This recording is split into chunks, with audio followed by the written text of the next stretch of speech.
आज आपण पौष्टिक आलू पालक पराठा बनवणार आहोत। पालकचे तर खूप फायदे आहेत। पालक एक पौष्टिक पालेभाजी आहे। त्वचा, केस, हाडांच्या आरोग्यासाठी खूप फायदेशीर आहे।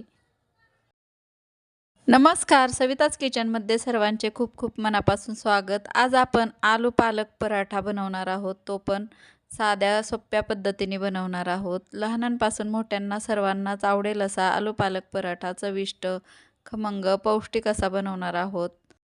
आपण बनवलेला हा पराठा कडेपर्यंत सारण पोचलेला आहे। ह्यासाठी आपण काय टिप्स आणि ट्रिक्स वापरणार आहोत, तर रेसिपीला सुरुवात करूयात। अगोदर मी इथं एक पालक जुडी घेतली आहे, स्वच्छ धुवून घेतली आहे, निवडून घेतली आहे आणि चाळणीतून धुवून काढली आहे 2 ते 3 वेळा, कारण माती असते। थोडी मी तोडून घेतली आहे। आता ही मिक्सरच्या भांड्यात टाकूयात आपण। आलं घेतलं आहे 1-2 इंच, आपल्या आवडीनुसार घ्यायचं। लसूण पाकळ्या घेतल्या आहेत, हे ऑप्शनल आहे, पण तुम्ही टाकलं तर खूपच छान चव येते आवरणाला आपल्या आलू पालकच्या पराठ्यासाठी, म्हणून घेतलं आहे। आलं टाकलं आहे 2 इंच मी, लसूण पाकळ्या टाकल्या आहेत 3 ते 4 आणि ह्याची छान अशी प्युरी बनवून घेतली आहे। पालक प्युरी तयार आहे। आता इथे आपण एका परातीमध्ये 2 वाट्या गव्हाचं पीठ घेतलं आहे। मीठ चवीनुसार टाकायचं आहे त्यामध्ये।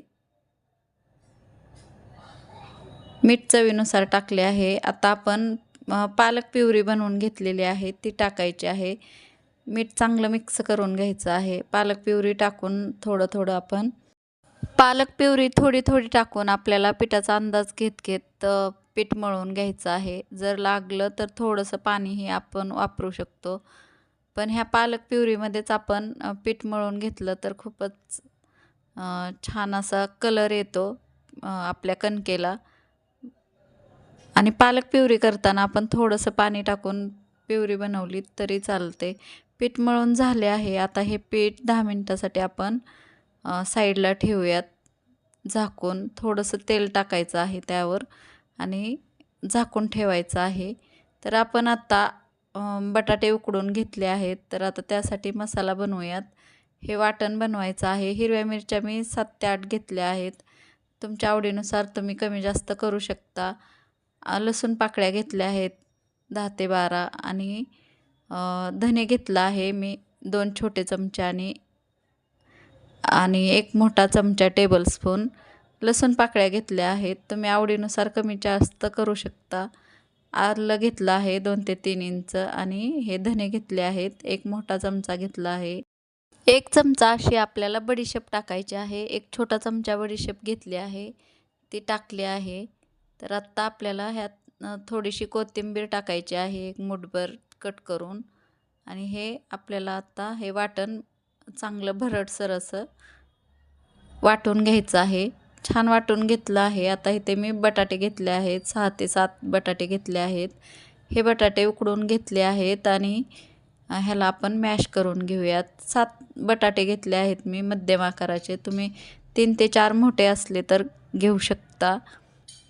आणि छान असं मी हे करून घेतलं आहे, मॅश करून घेत आहे। बटाटे छान असे आपले मॅश झाले आहेत, गुठळ्या ठेवायच्या नाहीत बटाट्याच्या। छान मॅश करून घेतलं आहे, बारीक झालं आहे हे बटाटे उकडलेलं।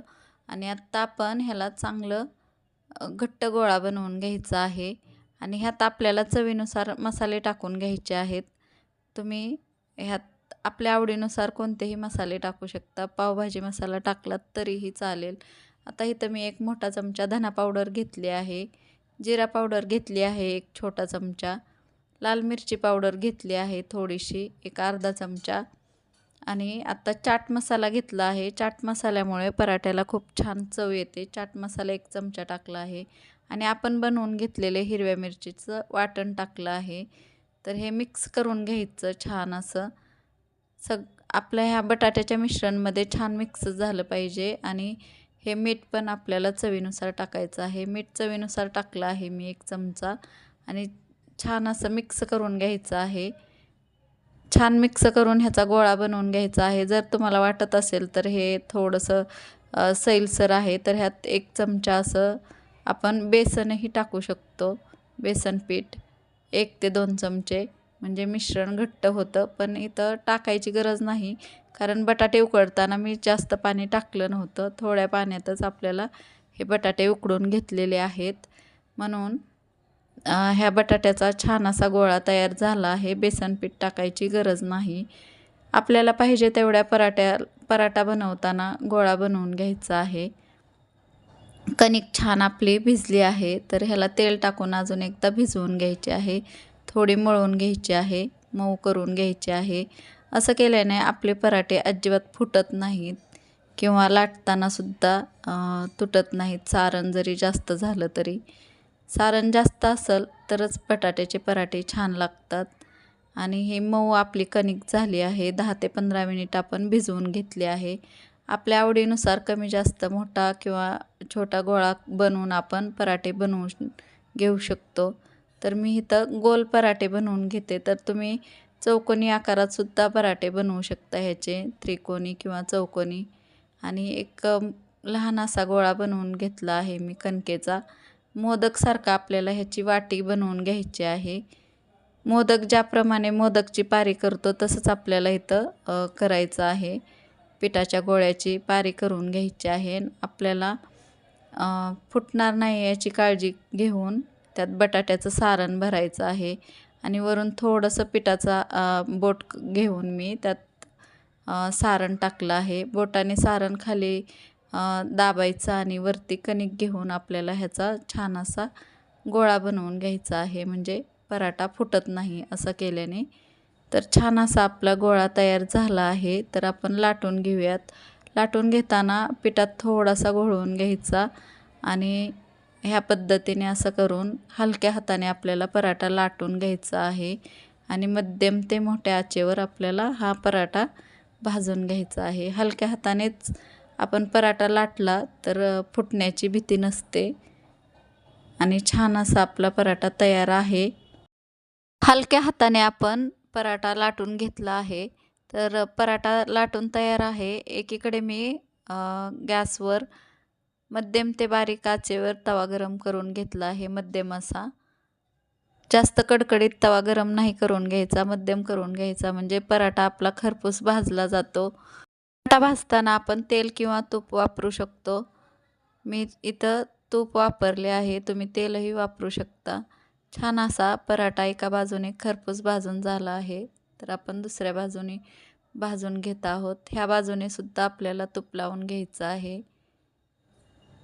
छान असा पराठा आपला भाजून झाला आहे. अशाच पद्धतीने बाकीचे पराठे सुद्धा मध्यम गॅसवर मध्यम ते मोठ्या आचेवर आपल्याला भाजून घ्यायचे आहेत. पराठे आपले ह्या पद्धतीने सगळे भाजून झाले आहेत.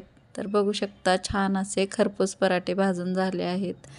तर आपण हे पराठे बघू शकता कुठंही तुटला नाही किंवा चीर गेली नाही, कारण आपण पीठ छान मळून घेतलं होतं आणि त्यात सारणसुद्धा भरपूर भरलं आहे, कडेपर्यंत पोचलं आहे.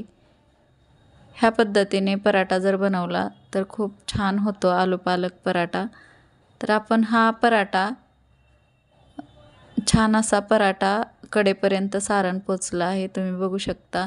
आणि हा पराठा आपण दहीबरोबर किंवा टॉमॅटो सॉसबरोबर, सॉस किंवा शेजवान चटणीबरोबर सुद्धा छान लागतो. तर रेसिपी आवडल्यास व्हिडिओला लाईक करा, शेअर करा आणि चॅनलला सबस्क्राईब जरूर करा.